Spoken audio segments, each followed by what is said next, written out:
And without further ado, or wait for anybody else, I mean, they're not waiting around. We're going to be going into game number 4, potentially the last game of the Craftcup 42. Right now, Clave up 2-1. I'm gonna say that I reckon this will be the last game just because of the map. Crevasse? Yeah, potentially. Yeah.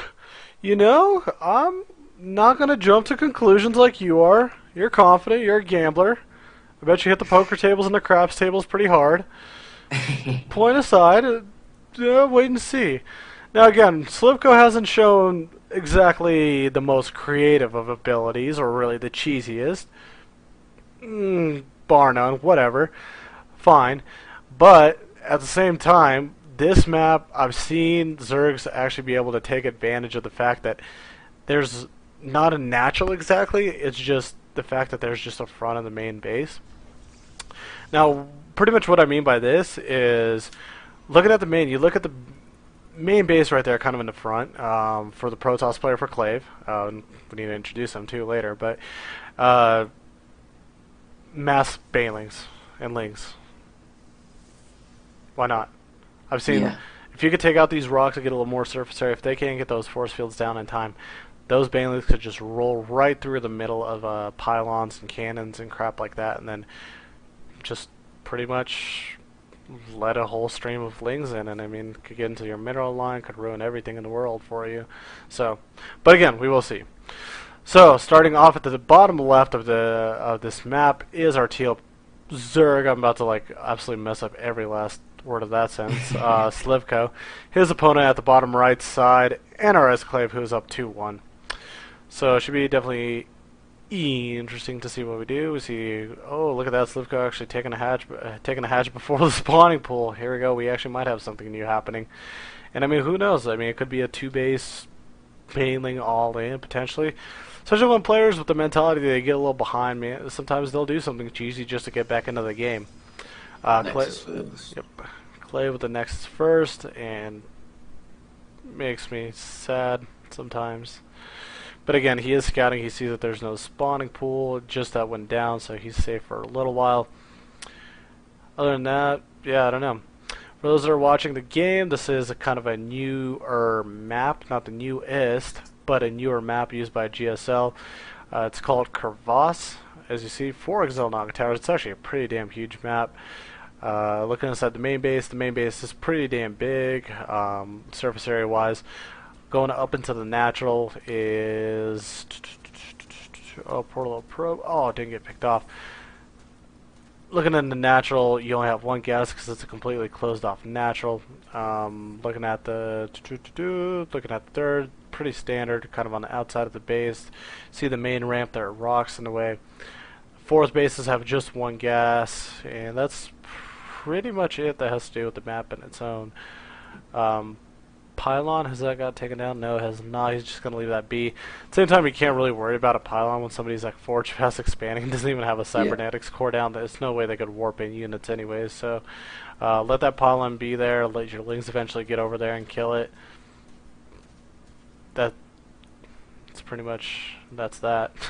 Yeah, that's sort of a difference that you would see. You'd see quite a lot of lower level players think, oh my god, there's a pylon, and then just take all their drones and try and kill this one pylon.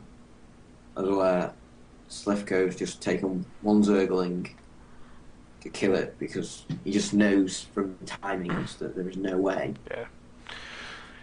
that he can warp in. And I kind of question this at the moment. I mean, cool, Slivko did this. He actually wasted the energy that he could have used for dropping larva into the hatch. He wasted it on a creep tumor, which I like. I mean, I suggest to any Zerg player, partner up your natural with your main. That way you could have an easy bridge to walk across, able to transfer units and drones a lot quicker and Yeah. stuff. But I think he should have used that larva on the actual hatchery and got units out instead. Either way, no big deal. Taking the third at the moment, so looks Double like Stargate. oh goodness, dual Stargate. Dual Stargate going down. I do see that. We see at the front there's Crouching. just only a cannon. But again, he should have used that larva on the actual hatchery and got units out instead. Either way, no big deal. Taking the third at the moment, so looks like Double Stargate. dual Stargate going down. I do see that. We see at the front there's just only a cannon. popping out a sentry, so that's pretty much going to be for defensive purposes. And this is kind of that problem with having just that one gas. Kind of just like, Yeah. yeah, you kind of wish for the best. Wish for the best. Oh, there it is. I'm like, I almost lost the Stargates there for a sec. There they are. So this should be really interesting how this turns out. Evo Chamber is not on its way just yet. Ugh, it scares me. So looking at things, roxkisSlivko, meanwhile, is getting his Roach Warren up, getting a speed upgrade, getting a Spire up, so all cool stuff and cool beans. Has his third finally up, able to defend it. I think it got hacked out a little bit by some zealots. Overlord kind of floating over, just checking out the base. Not too much going on.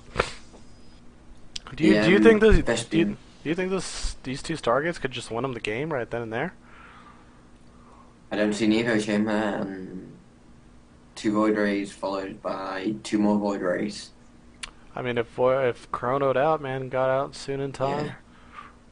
man, this could be really dangerous. At the same time, this could just fail miserably for Clave and force a game 5. If he loses those poor Void Rays, then I mean, what's stopping Slivko from just running amok all over inside the bases, inside the Clave's base? Yeah. And at the moment, but at the same time, he's not preparing for it at all because he's got a changeling in there. He dropped, doesn't see anything, no Stargates, nothing. And here we go. Here comes the Void Rays. So going to be really dangerous at the moment, I feel. Slivko, I don't know if he's going to be ready for it. I don't know if he could actually have enough mutas to come out in time to help defend all of this. He does have quite a bit of minerals and gas. But here we go. Here comes oh boy. Here comes 4 mutas, 3 corruptors, and I think he's just going to go right for the base. I like this. Not even worrying about the queen at the moment. It's kind of funny. Here we go. Yeah, you could actually just take out the natural and the main quite easily with these Void Rays. Oh, attack the mutas. Oh, he's actually going to go for the Spire. I like this. He does have a couple Phoenixes there, so that's going to cause a lot of problems in regards to the mutas. And just use the Phoenixes to target down the mutas and then try to just micro properly get those Corruptors out of the way. Oh, if he could only get those Corruptors out of the way, oh, he will be home free. The only problem right now is the Queens are helping out right now, and oh, you don't want Phoenixes versus Corruptors. That's not going to be an even matchup. Looking over here, Slivko is searching where the hell are those Stargates. He's searching inside the main base, couldn't find it. Now frantically searching around where those things are proxied. I think he could oh man, at this point I would usually tell Protoss, yeah, convert, transfer right now, but he could have just continued with that, make more Void Rays, and it would have been just fine. He would have been able to take out the rest of the army. Yeah. I like it that he's now transitioning into, what is that, 6 gateways? Transitioning into a standard Protoss. Just, yeah. Let's Standard 7 gateways, 1 robo. Let's warp in some units.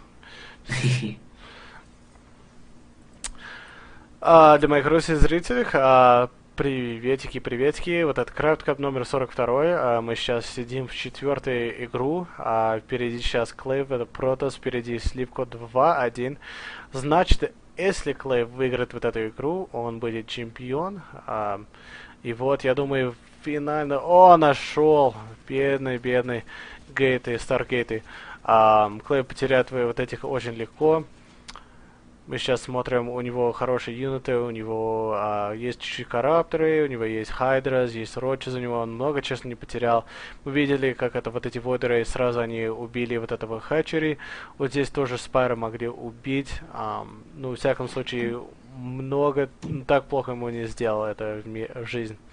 Клейв сидит пока сейчас в хорошей позиции. Но смотреть тоже на Клейв сторону, он очень много гейта только сейчас построил, а Robotics Bay тоже строит, значит мы, может, посмотрим, как Colossus будет это атаковать. Ну, конечно, тоже надо это время для этого, чтобы Colossus вышли на карту. Пока сейчас Клейв это хранилище блок, ну, много про него я не волнуюсь. This is kind of turning an interesting game. Right now we see Slivko has taken his fourth at the moment. And yeah, I think if the Zerg player just stopped drones now and just made units, I think he'd be in a very good position. what is the unit count on that? As we look, 63 drones, 54 probes. You know, I think it could still go a little bit higher with the fourth base coming up. Yeah, maybe get up to about 75, 80. Yeah, Like somewhere that. between that 75-80 range is really good and really comfortable. That way you could get your economy, get the full use of it, and then at any point you could just keep throwing larvae and just remax your army very fast. Looking at it, Lings are trying to come back and take the base. Oh wow! For whatever reason, I just had like a weird moment where I thought the Zerg army was the Protoss army, and the Ling was just running into it. I'm like, oh no! Starting to get delirious over here, casting all these games. And it looks like the rocks are getting taken down. Oh, the rocks did get taken down.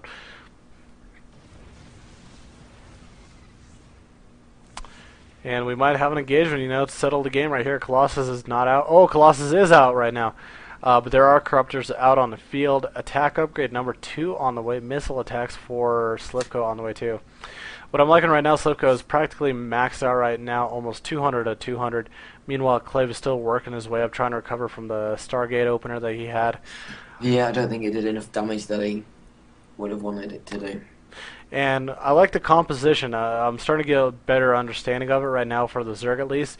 He has a lot of Hydras, has a lot of Roaches. The main reason for that, and because he can actually continue with the upgrade with the 2 upgrade missile attacks, and actually goes in favor for both players. Now I see 2 Nidus networks going down, an infestation pit going down. Where the hell are the Nidus going down?